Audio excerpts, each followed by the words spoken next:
सिर्फ ज्ञान से ही खुलते हैं सफलता के द्वार और ज्ञान ही वो क्रांति है जिससे बदलता है संसार। टेक्स्ट बुक सुपर कोचिंग लेकर आया है इस 27 से 30 सितंबर सिलेक्शन क्रांति सेल, जहां आपको मिलेगा अप टू 90% ऑफ और 50% की एक्स्ट्रा वैलिडिटी। तो बदलिए देश का भविष्य। तो अगर आप इन एग्जाम्स की तैयारी कर रहे हैं तो अभी जाइए और इस ऑफर का लाभ उठाइए।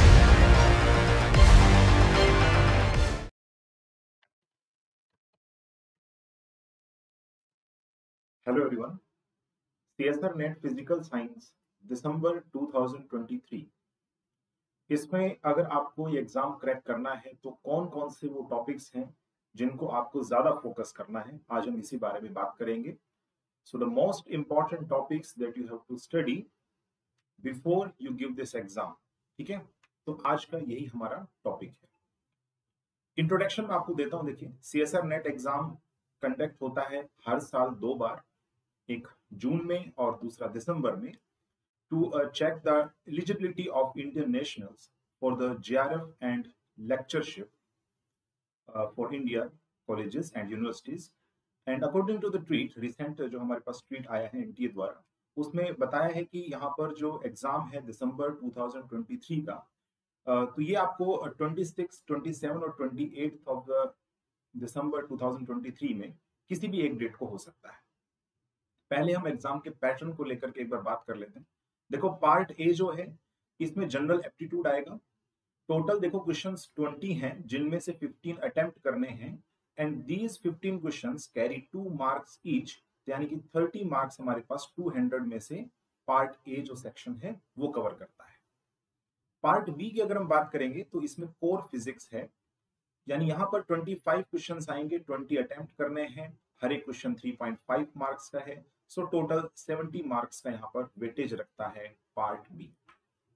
And the most important part C, यहाँ पर जो 30 में से आपको 20 क्वेश्चन करने रहते हैं और यहाँ पर हर एक क्वेश्चन 5 मार्क्स का होता है।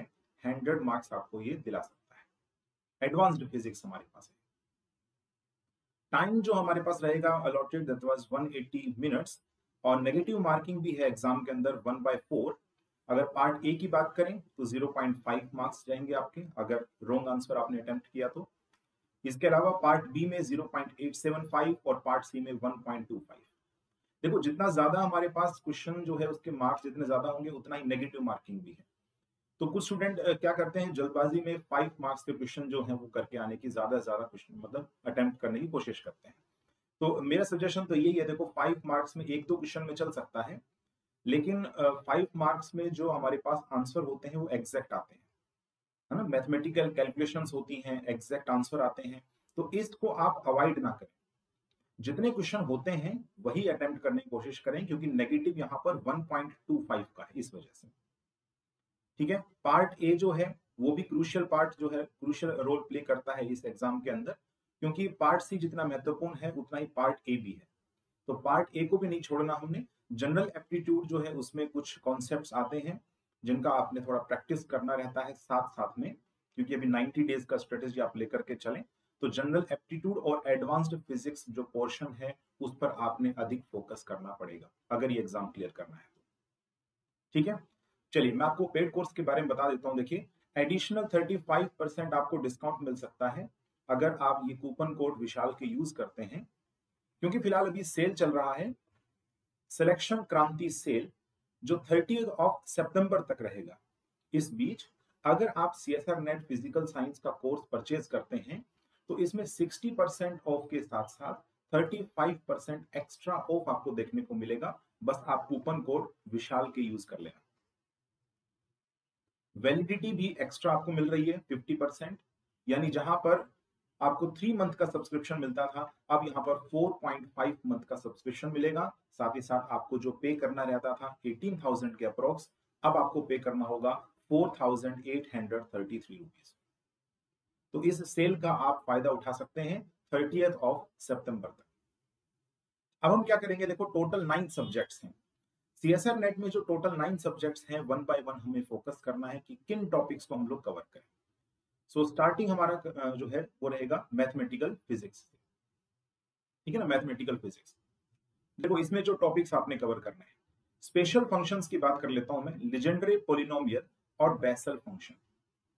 वैसे तो हर्माइट और लेगुरे पोलिनोमियल भी है, बट इन दो पोलिनोमियल्स पर आपने अधिक से अधिक फोकस करना है। और इनमें से भी अगर मैं दोनों में से बात करूं तो लीजेंडरी पोलिनोमियल अधिक ज्यादा इंपॉर्टेंट है, क्योंकि इसका जो रोल है वो क्वांटम मैकेनिक्स में भी है। ओके, क्वांटम मैकेनिक्स में भी इसका रोल है। बेसल फंक्शन का जो रोल है वो भी क्वांटम मैकेनिक्स के अंदर है, एज वेल एज ऑप्टिक्स के अंदर भी इसका यूज आता है, डाइफ्रैक्शन के अंदर। ठीक है, तो क्योंकि वो वहां पर ये अप्लाई होने लग रहे हैं फिजिक्स में, इसलिए लीजेंडरी पोलिनोमियल की जो प्रॉपर्टीज हैं उनसे बेस्ड जो क्वेश्चंस हैं वो 5 मार्क्स में आपसे पूछे जाएंगे। आप इसको जरूर करके जाएं। ठीक है, 5 में भी हो सकता है, 3.5 में भी हो सकता है, डिपेंडिंग कि क्वेश्चन का लेवल किस प्रकार से है। ठीक है, तो उस पर निर्भर करेगा। नेक्स्ट है फोरियर और लैपलेस ट्रांसफॉर्म की जितनी भी प्रॉपर्टीज हैं, ठीक है, चाहे वो लैपलेस ट्रांसफॉर्म आप साइन का, कोस हाइपरबोलिक, है ना, टी की पावर एन का, वटेवर जितने भी हैं लैपलेस ट्रांसफॉर्म की प्रॉपर्टीज, और हाँ, पीरियोडिक फंक्शन का भी लैपलेस ट्रांसफॉर्म आपको पता रहना चाहिए। तो ये सभी आप जरूर करके जाएं। 3.5 मार्क्स में यहां से क्वेश्चन आपको देखने को मिल सकता है। फिर इसके बाद देखो कॉम्प्लेक्स इंटीग्रेशन। ये तो आप समझते हैं हर एग्जाम के लिए इंपॉर्टेंट है, चाहे आप GATE physics, JEST physics, CSIR NET physics, even TIFR में भी इससे बेस्ड क्वेश्चन पूछे जाते हैं। तो इसके लिए आपको रेजिड्यू फाइंड आउट करना आना चाहिए, and then Cauchy residue theorem apply जो है वो कैसे करेंगे to find out the complex integration, तो आपको पता होना चाहिए। ठीक है, तो ये कॉम्प्लेक्स इंटीग्रेशन तो जरूर करना है आपने। इसके बाद आता है प्रोबेबिलिटी। अब प्रोबेबिलिटी से क्वेश्चन एक जरूर आता है, लेकिन वो क्वेश्चन कहां से बनेगा प्रोबेबिलिटी में भी वो निर्धारित नहीं है दरअसल, क्योंकि कॉन्सेप्ट बेस्ड है ये। अब बेस थ्योरम से भी क्वेश्चन बन सकता है, कंडीशनल प्रोबेबिलिटी से भी क्वेश्चन बन सकता है। इसके अलावा हमारे पास जो गॉसियन डिस्ट्रीब्यूशन है, पॉइसन डिस्ट्रीब्यूशन है, बाइनोमियल डिस्ट्रीब्यूशन है, कहीं से भी क्वेश्चन बन सकता है, लेकिन प्रोबेबिलिटी आएगा जरूर एक क्वेश्चन। ठीक है, नेक्स्ट चलते हैं ग्रीन फंक्शन की तरफ। देखो ग्रीन फंक्शन में ट्रिक के माध्यम से भी कर सकते हैं, और दूसरा जनरल मेथड जो है वो भी अडॉप्ट किया जा सकता है। 5 मार्क्स में क्वेश्चन आपसे पूछा जाएगा। नेक्स्ट है न्यूमेरिकल एनालिसिस। वैसे तो न्यूमेरिकल एनालिसिस बहुत ज्यादा है, लेकिन इसमें से कुछ निर्धारित टॉपिक्स हैं जहां से सीएसआर नेट में क्वेश्चन पूछे जाते हैं, जैसे बाइसेक्शन मेथड। इस बार जो क्वेश्चन आया था वो बाइसेक्शन मेथड पर बेस्ड था। ट्रेपेजॉइडल रूल, न्यूटन रेफसन मेथड, है ना, मोस्ट कन्वर्जेंट मेथड है जिसका ऑर्डर हमारे पास ऑर्डर ऑफ कन्वर्जेंस 2 के इक्वल है। तो न्यूटन रेफसन मेथड से आपसे कोई भी इक्वेशन दे करके, चाहे वो एल्जेब्रिक इक्वेशन है या ट्रांसेंडेंटल इक्वेशन है, रूट्स फाइंड आउट करवाएगा, और कितनी इटरेशन करवाता है वो उसके ऊपर है। ठीक है, even square root, cubes find out करना, है ना, ये सब भी न्यूटन रेफसन से बहुत इजीली हम लोग कैलकुलेट कर सकते हैं। At last Simpson 1/3। ठीक है, अगर आपके पास टाइम बचता है तो आप आइलर्स और RK4 मेथड और RK2 मेथड को भी एक बार जरूर गो थ्रू करेंगे। ठीक है, and at last direct delta function की जितनी भी प्रॉपर्टीज हैं, इस बार क्वेश्चन पूछा गया था 5 मार्क्स के अंदर, आपको याद है 5 मार्क्स में इस बार जून 2023 में क्वेश्चन आया है। इससे पहले डायरेक्ट डेल्टा पर डायरेक्ट क्वेश्चन पूछा नहीं गया। देखो हाँ, जेस्ट फिजिक्स में बनता था क्वेश्चन पार्ट 3 ना, पार्ट सी जो हमारे पास था जिसमें 3 मार्क्स के क्वेश्चन आते थे, उसमें हमारे पास बनता था क्वेश्चन डायरेक्ट डेल्टा फंक्शन से, लेकिन इस बार सीएसआर नेट में भी 5 मार्क्स का क्वेश्चन पूछा है। ओके, तो ये टॉपिक्स आपको कवर करने ही है। नेक्स्ट इसके बाद हमारे पास आता है electromagnetic theory. Electromagnetic theory huge है ना, हम कोई टॉपिक वैसे उसके अंदर छोड़ नहीं सकते, लेकिन इन टॉपिक्स पर आपने जो है ना ज्यादा से ज्यादा फोकस करना है। पहला है मल्टीपोल एक्सपेंशन, जिसमें आप पोटेंशियल का पता लगाते हैं किस टाइप से वेरी कर रहा है for large distances due to some charge distribution over a surface. Okay, हमारे पास कोई भी वॉल्यूम चार्ज डेंसिटी दे रखा हो, या फिर कोई भी हमारे पास एक बॉडी है जिसमें चार्जेस को प्लेस किया हुआ हो, और कहीं आर डिस्टेंस दूरी पर आपने बताना है कि पोटेंशियल कैसे वेरी करेगा, तो मल्टीपोल एक्सपेंशन का आप लोग यूज करते हैं। ठीक है, तो सेम थिंग आप लोग जब पार्शियल वेव एनालिसिस करेंगे वहां पर भी यूज किया जाता है। ओके, एंड बोर्न अप्रोक्सीमेशन में भी इवन ये यूज किया जाएगा मल्टीपल एक्सपेंशन का कॉन्सेप्ट। ठीक है, तो आप ये थोड़ा सा जान लें इसके बारे में। इसकी भी ट्रिक होती है, जैसे कि हम बताते हैं समेशन QI मतलब सम ऑफ ऑल द चार्जेस, अगर ये डज नॉट इक्वल टू 0 आता है तो potential inversely proportional to r आ जाएगा, है ना। इस टाइप से जो भी है आप याद रखें इस चीज को। मैक्सवेल इक्वेशंस, ये सुनने में आसान लगता है, 4 मैक्सवेल इक्वेशन याद कर लें, लेकिन इसके अलावा जो इलेक्ट्रिक फील्ड और मैग्नेटिक फील्ड इंक्लूड है ना इसके अंदर, उनकी प्रॉपर्टीज भी साथ साथ आपको यूज करना हो सकता है। जैसे कि डाइवर्जेंस मैग्नेटिक फील्ड का 0 होता है, पूछा जा सकता है इससे बेस्ड क्वेश्चन, है ना। Del cross B is equal to mu naught J, ठीक है। इसी प्रकार से हमारे पास जो del cross E is equal to 0, ठीक है ना। मतलब ये जितने भी हैं मैक्सवेल इक्वेशंस, उनको आपने अच्छे से जो है याद करना है, ठीक है ना। पॉइंटिंग वेक्टर, पॉइंटिंग वेक्टर जो है वो दरअसल रिप्रेजेंट करता है हमारे पास एनर्जी का फ्लो, इलेक्ट्रोमैग्नेटिक एनर्जी का flow per unit area per unit time. तो अगर आपसे इंटेंसिटी पूछता है इलेक्ट्रोमैग्नेटिक वेव की, या फिर एवरेज इंटेंसिटी पूछता है, पावर पूछता है इलेक्ट्रोमैग्नेटिक वेव की, इसका मतलब वो क्वेश्चन पॉइंटिंग वेक्टर से ही बेस्ड है, ठीक है। तो उस तरीके से आप क्वेश्चन को करेंगे। नेक्स्ट है गोज ट्रांसफॉर्मेशन, ये तो काफी इंपॉर्टेंट है क्योंकि ये सेम टॉपिक क्लासिकल मैकेनिक्स में भी इंक्लूडेड है, ओके। तो गोज ट्रांसफॉर्मेशन जो होता है हमारे पास, वो आपको पता रहना चाहिए। स्केलर एंड वेक्टर पोटेंशियल, जैसे कि मान लो हम लोग जानते हैं B is equal to del cross A है, ठीक है। अब देखो ये फॉर्मूला हमारे पास है, सभी को पता है, लेकिन अलग अलग कोऑर्डिनेट सिस्टम में आप कैसे यूज करेंगे, ठीक है ना, इस फॉर्मूले का, अब वो इंपॉर्टेंट बनता है। मान लो आपको वेक्टर पोटेंशियल यहां से दे दिया जाए, ठीक है, जो कि स्फेरिकल पोलर कोऑर्डिनेट सिस्टम में है, तो अगर आप यहां से मैग्नेटिक फील्ड निकालेंगे तो ये 3.5 मार्क्स में क्वेश्चन बन सकता है, ठीक है। क्योंकि कार्टेशियन में तो हर कोई सोल्व कर लेगा, अलग अलग पोलर कोऑर्डिनेट सिस्टम में सोल्व करना थोड़ा सा डिफिकल्ट रहता है, ठीक है ना। तो वो वही कर पाएगा जिसको कॉन्सेप्ट पता है, ठीक है। अच्छा, इवन आप जो है ना ई से बी निकालना, मतलब ये जितने भी फॉर्मूले हैं, del cross E is equal to minus का del B by del T, है ना। इसके अलावा और भी मतलब जितने भी फॉर्मूले आपको पता रहना चाहिए। And at last relativistic electrodynamics, यानी कि वही ये सेम चीज हमने जो है रिलेटिविटी के अंदर स्टडी करना होता है। तो ई डैश और B dash, S dash frame का कोई भी ऑब्जर्वर जो इलेक्ट्रिक और मैग्नेटिक फील्ड को ऑब्जर्व करेगा, वो हमारे पास है ई डैश और बी डैश। तो इनके जो पैरेलल कंपोनेंट्स और परपेंडिकुलर कंपोनेंट्स जो हैं, वो आपको फॉर्मूला पता रहना चाहिए इनका, ठीक है। ये 4 फॉर्मूले आपको पता रहना चाहिए इनके, उसके बिहाफ पे क्वेश्चन पूछे जाते हैं, ठीक है। चलिए नेक्स्ट हम लोग देखते हैं इलेक्ट्रॉनिक्स वाला सेक्शन। इलेक्ट्रॉनिक्स में देखो ट्रांजिस्टर से बेस्ड कोई क्वेश्चन आपसे पूछा जा सकता है, कोई भी एक ट्रांजिस्टर देकर के आपसे आउटपुट वोल्टेज हो गया, है ना, या फिर आपसे VCE है, क्यू पॉइंट है, मतलब ये सब आपको पता रहना चाहिए। तो ये ट्रांजिस्टर जो है वो किस रीजन में काम कर रहा है, सैचुरेशन में है, कट ऑफ में है, एक्टिव में है, पता रहना चाहिए इन चीजों का, ये कैसे कैलकुलेशन होती है। ऑपरेशनल एम्पलीफायर आप देखेंगे, ये तो सब मोस्ट इंपॉर्टेंट टॉपिक है, यहाँ से क्वेश्चन आपका बनता है। लेकिन ऑपरेशनल एम्पलीफायर बहुत मतलब लार्ज टॉपिक आप कह सकते हो, क्योंकि इसके अंदर ऑप एम्प की एप्लीकेशन ही बहुत ज्यादा है। Comparator, summing amplifier, inverting amplifier, non inverting amplifier, integrator, differentiator, बहुत सारी चीजें हैं, ठीक है। इवन हाई पास फिल्टर, लो पास फिल्टर से भी क्वेश्चन पूछे जाते हैं। तो आपको इस टॉपिक को अच्छे तरीके से कर लेना है, क्योंकि एक क्वेश्चन बनता है, ये टॉपिक बड़ा है, क्योंकि इसमें एक दिन में आप ये टॉपिक नहीं कर सकते हैं।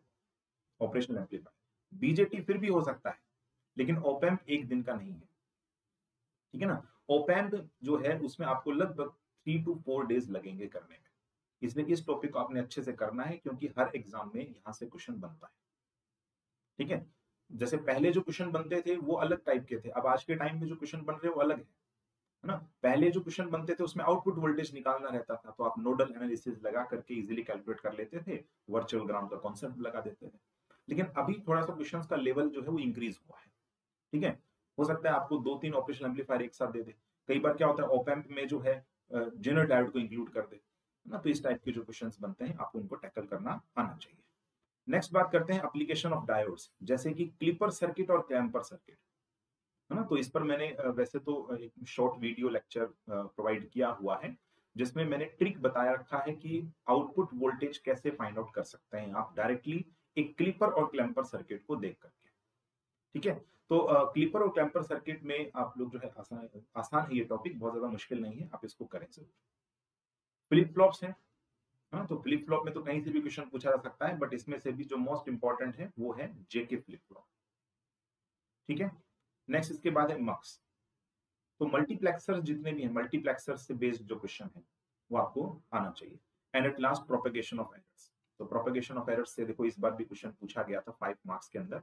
तो इसमें एरर इन द अनसर्टिनिटी, है ना, ये आपको जरूर पता रहना चाहिए ना, ये मोस्ट इंपॉर्टेंट है ये वाला। तो error present in the uncertainty, इसका क्या फॉर्मूला होता है? कोई भी क्वांटिटी आपको दे देगा तो कैसे एरर्स फाइंड आउट किया जाता है वो आपको फाइंड आउट करना आना चाहिए। इस पर भी मैंने यूट्यूब पर लेक्चर प्रोवाइड किया हुआ है।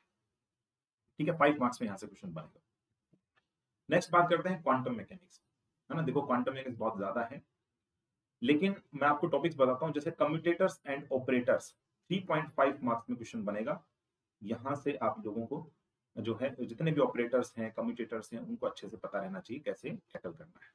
ओके, फिर जो छोटी छोटी चीजें हैं जैसे 1D बॉक्स है, 2D बॉक्स है, वेल है, चाहे वो सिमेट्रिक या एसिमेट्रिक। ओके, इसके अलावा हमारे पास हार्मोनिक ऑस्किलेटर है, हाइड्रोजन एटम है, डायरेक्ट डेल्टा पोटेंशियल है, इसमें वेव फंक्शन का क्या वैल्यू होगा, एनर्जी का क्या वैल्यू होगा। ठीक है, इसके अलावा डेल एक्स का क्या वैल्यू है, uncertainty in the position, uncertainty in the product momentum. ठीक है, इसके अलावा del X, del P etcetera चीजें आपको, मतलब जनरल चीजें तो पता ही होनी चाहिए। और इनमें से जो हाइड्रोजन एटम और हार्मोनिक ऑस्किलेटर है इसको थोड़ा डीपली करें, क्योंकि यहां से क्वेश्चन आपका बनता है। हाइड्रोजन एटम में जैसे ग्राफ भी बन जाते हैं, कई बार मोस्ट प्रोबेबल डिस्टेंस भी निकालना आ सकता है, एवरेज डिस्टेंस भी निकालना आ सकता है। तो हाइड्रोजन एटम में एक तो देखो जेटली वाली बुक में कुछ शॉर्टकट फॉर्मूले दे रखे हैं। आर का जैसे फॉर्मूला हमारे पास क्या होता है, 1/2 3n स्क्वायर माइनस में l ऑफ l प्लस 1, है ना। तो जितने भी फॉर्मूले आपको पता रहना चाहिए। आर स्क्वायर का फॉर्मूला पता रहना चाहिए, n square by 2, and then we have 5n square minus 3l of l plus 1 plus में 1। ठीक है, 1/r का फॉर्मूला पता रहना चाहिए, 1/n स्क्वायर a नोट। ठीक है, यहाँ पर a नोट स्क्वायर, यहाँ पर a नोट आएगा, and then we have 1/r square का formula 2/n cube 2l plus 1 of a naught square. ये आपको जो है ना, ये 4 फॉर्मूले तो पता ही रहना चाहिए आपको। ठीक है, इवन इसके अलावा हमारे पास जो Lx है, इसका एक्सपेक्टेशन वैल्यू कैसे निकालते हैं, Ly का एक्सपेक्टेशन वैल्यू, क्योंकि Lz और L स्क्वायर का तो हर कोई निकाल लेगा, लेकिन Lx का एक्सपेक्टेशन वैल्यू, Ly का एक्सपेक्टेशन वैल्यू, और even uncertainty in the Lx and Ly, ये आप कैसे निकालेंगे जब कोई वेव फंक्शन दिया रहता है, यहां से क्वेश्चन बनता है। ठीक है, तो ये आपको सारी चीजें पता रहना चाहिए। नेक्स्ट बात करते हैं 3 पोली स्पिन मैट्रिसेस हैं, एग्जैक्टली आप उनको याद रखें और उनसे बेस्ड कुछ प्रॉपर्टीज आती हैं, जैसे इनका जो ट्रेस है वो 0 होगा, आइगन वैल्यूज प्लस माइनस 1 है, नहीं छोटी छोटी बातें हैं जो आपको पता रहना चाहिए। फिर इसके बाद है लेडर ऑपरेटर्स। लेडर ऑपरेटर्स में आपको पता रहना चाहिए कि j प्लस माइनस जो है वो gm पर ऑपरेट होगा तो क्या रिजल्ट मिलता है आपको। इसी प्रकार से s प्लस माइनस जो ऑपरेट होगा s ms पर तो हमारे पास क्या रिजल्ट बनता है। इसके अलावा हमारे पास है पर्टर्बेशन थ्योरी। पर्टर्बेशन थ्योरी में डीजनरेट और नॉन डीजनरेट जो टाइम इंडिपेंडेंट पर्टर्बेशन थ्योरी है वो ज्यादा इंपॉर्टेंट है। ठीक है, और उसमें भी first order correction in the ground state energy और फर्स्ट एक्साइटेड स्टेट एनर्जी, ये आपसे पूछा जा सकता है। ठीक है, पार्शियल वेव एनालिसिस, देखो क्वांटम मैकेनिक्स बहुत ज्यादा है ना, तो इसमें कोई कम टॉपिक्स थोड़ी ना है, बहुत सारे टॉपिक्स हैं, लेकिन इन पर आपने ज्यादा फोकस करना है। पार्शियल वेव एनालिसिस, तो इसमें आपको पता रहना चाहिए कि भाई हमारे पास टोटल क्रॉस सेक्शन क्या होता है, डिफरेंशियल स्कैटरिंग क्रॉस सेक्शन का फॉर्मूला क्या है, ये सब। W के भी अप्रोक्सीमेशन, तो ट्रिक है इसके अंदर एक तो, है ना, एक तो ट्रिक से आप लोग याद रखें कि अगर V प्रोपोर्शनल टू ax की पावर m अगर होता है तो यहाँ से एनर्जी प्रोपोर्शनल टू a की पावर 2/2 प्लस m, एंड यहाँ से आ जाएगा n की पावर 2m/2m प्लस m, है ना। तो मतलब ये जो ट्रिक्स हैं वो तो आपको जरूर पता रहना चाहिए। ओके, फिर इसके बाद है बोर्न अप्रोक्सीमेशन। तो स्फेरिकली सिमेट्रिक पोटेंशियल अगर आपको दे रखा है और टोटल स्कैटरिंग क्रॉस सेक्शन या डिफरेंशियल स्कैटरिंग क्रॉस सेक्शन आपसे निकलवाता है तो फिर आपको बोर्न अप्रोक्सीमेशन निकालना पड़ेगा, यूज करना पड़ेगा उसमें। ओके, और even non spherical symmetric potential के लिए भी आपको कैलकुलेशन इसी की सहायता से करना है।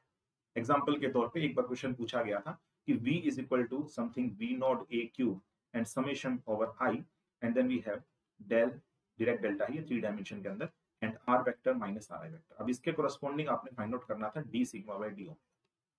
अब ये हमारे पास स्फेरिकल सिमेट्री केस नहीं है तो आपको जनरल वाला फॉर्मूला यूज करना पड़ेगा।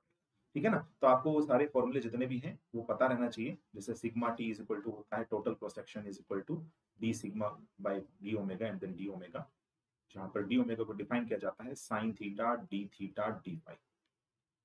करेक्ट है, तो ये सब चीजें आपको पता रहनी चाहिए। नेक्स्ट हम लोग बात करते हैं थर्मोडायनेमिक्स एंड स्टैटिस्टिकल फिजिक्स। सबसे पहली बात है मैक्सवेल रिलेशंस। तो क्यों याद रखें मैक्सवेल इक्वेशंस, इसका एक बहुत इंपॉर्टेंट रीजन है मैक्सवेल इक्वेशंस की सहायता से एक थर्मोडायनेमिक क्वांटिटी से आप दूसरी थर्मोडायनेमिक क्वांटिटी पे जा सकते हैं।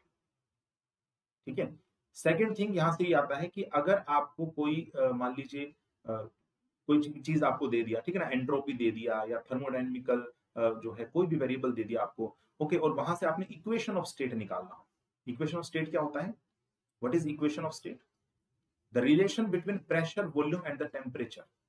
ओके, अगर वो रिलेशन मुझे निकालना है तो मैं मैक्सवेल इक्वेशन का यूज करता हूं।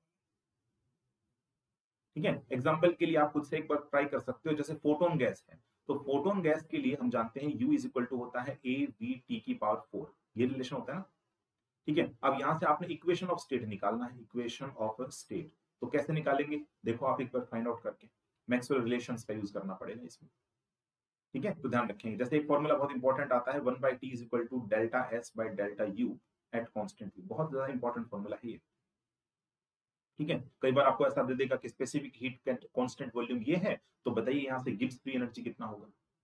तो जो भी चीजें मतलब मैक्सवेल रिलेशन से ही कैलकुलेट होकर के सामने आएंगी। इवन मैक्सवेल रिलेशन की एक एप्लीकेशन तो ये भी कहती है कि जो रिलेशन आता है सीपी और सीवी में, वो रिलेशन भी यही मैक्सवेल रिलेशन से ही आता है आपके पास, इसका एप्लीकेशन है दरअसल। ठीक है, ब्लैक बॉडी रेडिएशन बहुत ज्यादा इंपॉर्टेंट है। देखो कुछ रिजल्ट तो डायरेक्ट आपको याद रखने चाहिए, जैसे मैंने आपको बताया यहाँ पर इंटरनल एनर्जी किस प्रकार से टेम्परेचर का फंक्शन है ना। इसके अलावा हमारे पास केमिकल पोटेंशियल है, प्रेशर है, एंट्रोपी है, ठीक है, फ्री एनर्जी है, एटसेट्रा चीजें आपको पता रहनी चाहिए। गामा का वैल्यू 4/3 होता है, पता रहना चाहिए आपको। ठीक है, फिर इसके बाद है Fermi Dirac statistics, most important है। देखो फेर्मी डिराक स्टैटिस्टिक्स, क्योंकि यही सेम चीज आप सॉलिड स्टेट फिजिक्स में भी स्टडी करते हैं, यही सेम चीज आप यूज करते हैं इलेक्ट्रॉनिक्स के अंदर भी। तो 1D के अंदर, 2D के अंदर, 3D के अंदर, है ना, फेर्मी वेव वेक्टर का वैल्यू, फेर्मी एनर्जी का वैल्यू, एवरेज एनर्जी का वैल्यू, एवरेज प्रेशर का वैल्यू कितना होता है, ये तो पूछता है आपसे। ठीक है, फिर इसके बाद है आइसिंग मॉडल। तो आइसिंग मॉडल में तो आपको हैमिल्टोनियन प्रोवाइड कर देगा। ठीक है, जैसे हम H is equal to minus J something SI plus 1, और यहाँ पर आई का जो वैल्यू है वो आपको प्रोवाइड कर देगा। ठीक है, 1 से लेकर के n तक या कुछ भी ऐसे। तो आइसिंग मॉडल में आप इसके कोरस्पॉन्डिंगली जो है SI और SI प्लस 1 की वैल्यूज लिखेंगे और हैमिल्टोनियन की वैल्यूज लिखेंगे। ठीक है, टोटल एनर्जी, उसके बाद पार्टीशन फंक्शन निकालने के बाद और फिर आपके पास में अलग अलग थर्मोडायनेमिकल क्वांटिटी सामने आ जाएंगी। ठीक है, फिर उनके ग्राफ वगैरह ड्रॉ कैसे करते हैं, कैसे लो टेम्परेचर लिमिट और हाई टेम्परेचर लिमिट में कैलकुलेशंस की जाती हैं, वो आपको पता रहना चाहिए।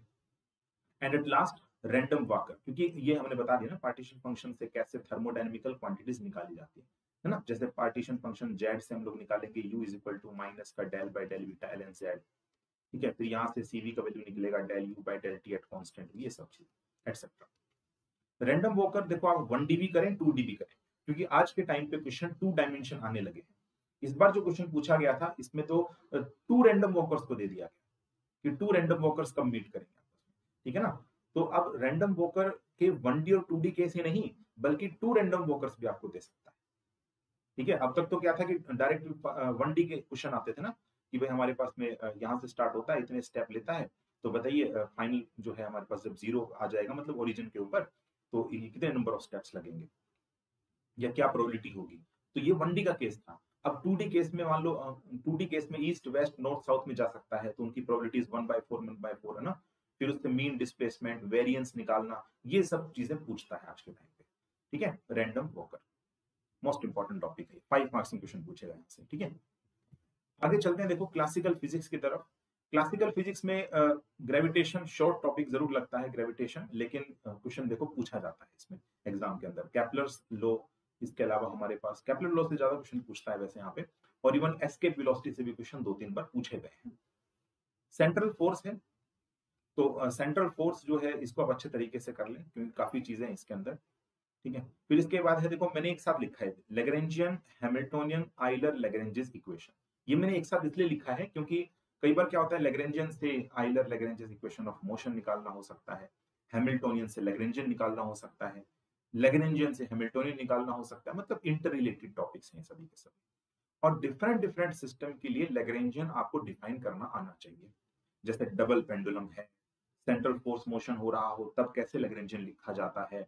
इसके अलावा हमारे पास जो स्फेयर के ऊपर बीड होता है ना, बीड प्रेजेंट होता है, ठीक है ना, उसके लिए कैसे कैलकुलेशन की जाती है, Beed present on the sphere. ठीक है, इसी प्रकार से particle on A rotating wire, ठीक है, और कपल्ड पेंडुलम हो गया, स्प्रिंग पेंडुलम हो गया, सिंपल पेंडुलम हो गया, ठीक है। ये सारी चीजें मतलब है, उनके लिए लैग्रेंजियन कैसे डिफाइन किया जाता है वो आपको पता रहना चाहिए, ठीक है। फिर उसके बाद आते हैं कैनोनिकल ट्रांसफॉर्मेशन। एक कंडीशन है कैनोनिकल ट्रांसफॉर्मेशन की, तो सिर्फ और सिर्फ इसमें आप एक चीज और इंक्लूड कर लेना जो यहाँ रह गया है, जनरेटिंग फंक्शन। जनरेटिंग फंक्शन भी आपसे पूछा जा सकता है, ठीक है। अब देखो ये दोनों आपस में इंटर रिलेटेड है। हो सकता है आपको कैनोनिकल ट्रांसफॉर्मेशन दे करके जनरेटिंग फंक्शन पूछे, या फिर जनरेटिंग फंक्शन दे करके आपसे कैनोनिकल ट्रांसफॉर्मेशन कंडक्ट करवाए। और कैनोनिकल ट्रांसफॉर्मेशन में एक बनता है हमारा आइडेंटिटी ट्रांसफॉर्मेशन, जिसके बारे में आप जरूर एक बार पता कर लें। आइडेंटिटी ट्रांसफॉर्मेशन, ठीक है, ये आपको पता करना चाहिए। और कैनोनिकल ट्रांसफॉर्मेशन की कंडीशन, ठीक है, ये आपको पता है। आगे चलते हैं इसके बाद वायरल थ्योरम, ये बहुत ज्यादा इंपॉर्टेंट है। कई बार मैंने देखा, जैसे एक बार क्वेश्चन पूछा गया v equal to A X की पावर 6 है, तो बताइए स्पेसिफिक हीट कितना होगा। तो स्पेसिफिक हीट तो तब निकलेगा ना जब इंटरनल एनर्जी निकलेगा, और इंटरनल एनर्जी तब निकलेगा पोटेंशियल से जब आप वायरल थ्योरम का यूज करेंगे। तो ये कहता है कि किसी कंजर्वेटिव सिस्टम के लिए अगर v is proportional to x की पावर n है, तो t की वैल्यू हो जाएगी n/2 and we have v, ठीक है ना। ये एवरेज या एक्सपेक्टेशन वैल्यूज जो होती है एनर्जीज की, उनको रिलेट करता है virial theorem, okay. Poisson bracket कैसे फाइंड आउट किया जाता है, phase space trajectory most important है, कुछ रूल्स हैं इसके कैसे फेज स्पेस ट्रेजेक्टरी आपने ड्रॉ करनी होती है। नॉर्मल मोड फ्रीक्वेंसी, इसका जस्ट एक फॉर्मूला है बस, v minus omega square T, determinant is equal to 0, पता होना चाहिए। फिर इसके बाद है स्पेशल थ्योरी ऑफ रिलेटिविटी। अब वैसे तो यूज है ये, लेकिन कहीं से भी क्वेश्चन बन सकता है ना। रिलेटिविटी आ गया तो इसका मतलब कहीं से भी, है ना। Time dilation, length contraction, Lorentz transformation, और जो लास्ट में हमारे पास आते हैं ना रिलेटिविस्टिक मोमेंटम और एनर्जी, तो यहाँ चारों टॉपिक्स में से कहीं से भी बन सकता है क्वेश्चन, ठीक है। ये था क्लासिकल फिजिक्स। अब आपके आते हैं शॉर्ट, जो हमारे पास एटॉमिक, न्यूक्लियर और सॉलिड है ना, ये छोटे छोटे सब्जेक्ट्स हैं, ठीक है। जैसे इसमें आपको क्या करना चाहिए, एलएस और JJ coupling and Hund's rule. जैसे कि आपसे पूछ सकता है इसके अंदर टोटल मैग्नेटिक मोमेंट निकालिए, तो टोटल मैग्नेटिक मोमेंट कैसे निकलेगा, म्यू जे वेक्टर का magnitude is equal to G J M J mu B, ठीक है। अब यहां पर ये जो जी फैक्टर है इसका वैल्यू पता होना चाहिए स्टूडेंट को। तो 1 प्लस में जे ऑफ जे प्लस 1, है ना, प्लस में S of S plus 1 minus L of L plus 1 divided by 2 J of J plus, मतलब ये जितनी वैल्यूज हैं ये याद होना चाहिए। एक बार तो सीएसआर नेट में 5 मार्क्स में क्वेश्चन यहीं से पूछ लिया गया, ठीक है, तो ध्यान रखें इस चीज का। इसी प्रकार से ग्राउंड स्टेट टर्म सिंबल कैसे फाइंड आउट करेंगे, तो उसका हुंड्स रूल से आप लोग जो है जज कर सकते हैं इस चीज को। जीमन इफेक्ट है इसके बाद नेक्स्ट। जीमन इफेक्ट में हमारे पास जीमन लाइंस, स्पेक्ट्रल लाइंस कितनी मिलेंगी ड्यूरिंग दिस ट्रांजिशन, वो आपसे पूछा जा सकता है। और जीमन इफेक्ट में एक फॉर्मूला आता है डेल्टा ई का, ठीक है, G M J mu B B, ठीक है, and this is equal to H C by lambda square del lambda. तो यहां से न्यूमेरिकल आपका बनता है, यहां से आप लोगों का न्यूमेरिकल बनता है। Rotational vibrational Raman spectra, electronic spectra मैंने इसके अंदर इंक्लूड नहीं किया है क्योंकि वो आपके गेट फिजिक्स में ज्यादा क्वेश्चन पूछा जाता है। इलेक्ट्रॉनिक स्पेक्ट्रा में अगर आपको कुछ याद रखना है तो फ्रैंक कॉन्डोन प्रिंसिपल आप लोग एक बार याद रखें, ठीक है। तो रमन, ये सभी के सिलेक्शन रूल्स, इसके अलावा क्या हमारे पास एनर्जी है, वेव नंबर डिफाइन कर लें इन सब के लिए, ठीक है। तो इसके अंदर कुछ और भी चीजें आती है जो काफी इंपॉर्टेंट है, जैसे fundamental band, first overtone, second overtone पता होना चाहिए सबके, ठीक है ना। तो ये सारी चीजें। लास्ट इसके बाद आता है लेजर्स। लेजर्स देखो बड़ा टॉपिक है ना, लेकिन कुछ गिनी चीजें करें, जैसे कि हमारे पास कैविटी लाइफ टाइम का फॉर्मूला क्या है, पावर का क्या फॉर्मूला है, थ्रेशोल्ड पावर। इसके अलावा रेट इक्वेशंस कैसे लिखी जाती हैं, आइंस्टीन के जो हमारे पास कोफिशिएंट्स हैं उनके बीच रिलेशन क्या होता है, जनरल बातें तो पता होनी ही चाहिए, ठीक है। एक बार क्वेश्चन जैसे पूछा गया था PTH is equal to n/2h µp upon TSP, ये काफी इंपॉर्टेंट फॉर्मूला बनता है आपका। देखो थ्रेशोल्ड पावर फाइंड आउट करने के लिए अगर आपको पंपिंग फ्रीक्वेंसी और स्पॉन्टेनियस लाइफ टाइम दे रखी हो, ठीक है ना। तो ये सब लेजर से ही रिलेटेड क्वेश्चंस हैं जो आपको आना चाहिए। फिर इसके बाद हम आते हैं न्यूक्लियर फिजिक्स। देखिए इसके अंदर आता है लिक्विड ड्रॉप मॉडल। अब लिक्विड ड्रॉप मॉडल से आप लोग क्या करते हैं कि बाइंडिंग एनर्जी, है ना, सेमी एम्पिरिकल मास फॉर्मूला है ना, वो आपको पता होना चाहिए। एक बार क्वेश्चन पूछ रहा था डायरेक्टली ही, बताइए इसमें कोलम्बिक कोएफिशिएंट वाली जो टर्म है वो कैसे मास नंबर पर निर्भर करती है। आपको option they they a raised to power 1/3, a raised to power 2/3, a raised to power 3/4, ठीक है। तो आपको पता रहना चाहिए बेसिकली। और इवन यहाँ से जो सबसे मोस्ट इंपॉर्टेंट क्वेश्चन बनता है वो ये है कि जो मोस्ट स्टेबल आइसोबार है, मोस्ट स्टेबल आइसोबार, तो इसकी क्या कंडीशन होती है, कैसे फाइंड आउट करें ना, del V by del Z is equal to 0 put करके जो इक्वेशन हमारे पास बनती है उसमें A3 और A4 दो हमारे पास कोफिशिएंट इंक्लूड होते हैं। हालांकि ये क्वेश्चन के अंदर देता है A3 और A4 की वैल्यूज, तो उसके हिसाब से हम लोग बता सकते हैं कि मोस्ट स्टेबल न्यूक्लियस कौन सा है। ठीक है, इसके बाद नेक्स्ट हमारे पास आता है अल्फा एंड बीटा डीके। तो बीटा डीके के एक तो सिलेक्शन रूल जरूर याद रख लेना, दूसरी बात आती है कि अल्फा डीके में एक इंपॉर्टेंट फॉर्मूला बनता है kinetic energy T alpha is equal to यहाँ पर क्यू अल्फा, ठीक है, and A minus 4 upon A. ठीक है, तो ये फॉर्मूले आप जरूर याद रख लें। इसके अलावा आता है शेल मॉडल। तो शेल मॉडल में देखो 3 एप्लीकेशन है, एक तो मैजिक नंबर जितने भी हैं वो याद रखें ना, 2, 8, 20, 28, 50 ये सब चीजें। और इसके बाद में शेल मॉडल के 3 जो एप्लीकेशन मोस्ट इंपॉर्टेंट है, to find the spin parity, to find the quadrupole moment, and to find out the magnetic moment. Okay, magnetic moment, quadrupole moment और spin parity, ये आपको पता रहना चाहिए कैसे निकालना है। इसमें अगर आपके पास टाइम बचता है तो एक टॉपिक जरूर आप देख लें विच इज कॉल्ड ड्यूट्रॉन, है ना, ड्यूट्रॉन का एक थोड़ा सा कॉन्सेप्ट जान लें हमारे पास, ठीक है, वो जरूरी है। लास्ट है एलिमेंट्री पार्टिकल्स की टेबल, जो टेबल हमारे पास बनती है ना, वो भी आपको याद रहनी चाहिए। ठीक है, क्योंकि उसके हिसाब से ही तो आप कंजर्वेशन रूल्स को चेक कर सकते हैं कि ये रिएक्शन वैलिड है कि नहीं है, या फिर इसके लिए स्ट्रेंजनेस क्या होगा, आइसोस्पिन क्या है, जेलमैन निसिजिमा स्कीम जो है उसका फॉर्मूला क्या बनता है। ठीक है, तो ये हमारे पास रहेगा। ठीक है, and at last solid state physics. तो इसमें देखो आपको जो याद रखना है वो है ब्रैग्स लॉ। ब्रैग्स लॉ का तो फॉर्मूला है 2d sin theta is equal to n lambda. ठीक है, ये आपको पता रहना चाहिए। इसके अलावा इसको वेक्टर फॉर्म में कैसे रिप्रेजेंट करते हैं, 2k dot g plus d square equal to 0, है ना, तो सब आपको पता रहना चाहिए। इसके अलावा ब्रैग्स लॉ के अकॉर्डिंगली हमारे पास जो HCP है, FCC है, ठीक है, सिंपल क्यूबिक है, BCC है, इसमें मतलब कौन सी पीक्स आपको ऑब्जर्व होती हैं, कौन सी पीक ऑब्जर्व नहीं होती है, तो ये सब आपको पता रहना चाहिए। ठीक है ना, आपने देखा होगा ना इस प्रकार से कि H plus K plus L अगर इवन है, ओड है, उसके बिहाफ पे नहीं हम डिफाइन करते हैं कि ब्रैग्स पीक दिखेगी कि नहीं दिखेगी। ठीक है, वो आपको पता रहना चाहिए। और इसी में ही स्ट्रक्चर फैक्टर का भी कॉन्सेप्ट आ जाएगा, मैंने अलग से नहीं लिखा, लेकिन स्ट्रक्चर फैक्टर भी इसी के अंदर ही इंक्लूड है। ठीक है ना, स्ट्रक्चर फैक्टर इस प्रकार से आप लिखते हैं ना, इसकी value e to the power iota 2 pi and then we have HB1 plus KB2 plus LB3। ठीक है, फॉर्मूला आपको पता होना चाहिए। नेक्स्ट इसके बाद है मिलर इंडिसेस। तो ये टॉपिक इसी के अंदर ही कवर हो चुका है। तो मिलर इंडिसेस जो है इसके लिए आपको पता रहना चाहिए चीज। ठीक है, और ये डी का जो वैल्यू डिफाइन करा जाता है ना यहाँ से, तो डी का वैल्यू भी आपको पता रहना चाहिए। ठीक है, यहाँ से। ठीक है, आगे चलते हैं इसका मेटल्स की थ्योरी। देखो मेटल की थ्योरी एक्चुअल में दो है, एक हमारे पास ड्यूड मॉडल और दूसरा हमारे पास आता है समरफील्ड मॉडल। इसमें से जो ड्यूड मॉडल है ना वो इतना इंपॉर्टेंट नहीं है जितना समरफील्ड, क्योंकि ये एक्चुअल में फेल हो गया था। समरफील्ड जो है इन्होंने एक्सप्लेन कर दिया था क्वांटम फिजिक्स का सहायता लेकर के, ठीक है, कि मेटल्स का स्पेसिफिक हीट क्या होता है। इसके अलावा हमारे पास होल इफेक्ट का फिनोमिना भी यहीं से आता है। ठीक है, तो जो भी हमारे पास है जैसे CV is equal to alpha T plus beta T cube, ये रिलेशन हो गया, है ना। इसके अलावा और भी बहुत सारी चीजें हैं, क्योंकि समरफील्ड मॉडल में आप लोग स्टडी करेंगे फेर्मी डिराक स्टैटिस्टिक्स का एक तो कॉन्सेप्ट और दूसरा है फेज स्पेस का कॉन्सेप्ट, और ये दोनों चीज आप ऑलरेडी पढ़ चुके होंगे सॉलिड स्टेट स्टैटिस्टिकल फिजिक्स के अंदर। ठीक है, स्टैटिस्टिकल फिजिक्स में भी यही सेम टॉपिक्स आ रहे थे, स्टैटिस्टिकल फिजिक्स। फिर इसके बाद है होल इफेक्ट, तो ये आपको पता रहना चाहिए, कंप्लीट कॉन्सेप्ट है इसका। फिर इसके बाद है डेंसिटी ऑफ स्टेट कैसे कैलकुलेट किया जाता है 1D के लिए, 2D के लिए, 3D के लिए, और इसके लिए एक शॉर्टकट फॉर्मूला भी है, G of E is directly proportional to E की power D by S minus 1। तो कोई भी आपको मतलब दे देना अगर डिस्पर्जन रिलेशन मतलब ओमेगा k के बीच रिलेशन या एनर्जी वेव वेक्टर के बीच रिलेशन, तो वहां से जब डेंसिटी ऑफ स्टेट कैलकुलेशन होता है, अफेक्टिव मास कैलकुलेशन होता है, ठीक है, ग्रुप वेलोसिटी भी निकलवा सकता है, तो ये सारी चीजें। ठीक है, तो ये आपको पता रहना चाहिए कैसे फाइंड आउट करेंगे। ठीक है ना, अफेक्टिव मास का वैल्यू हम लोग याद रखेंगे h कट स्क्वायर अपॉन में d square E by d के स्क्वायर।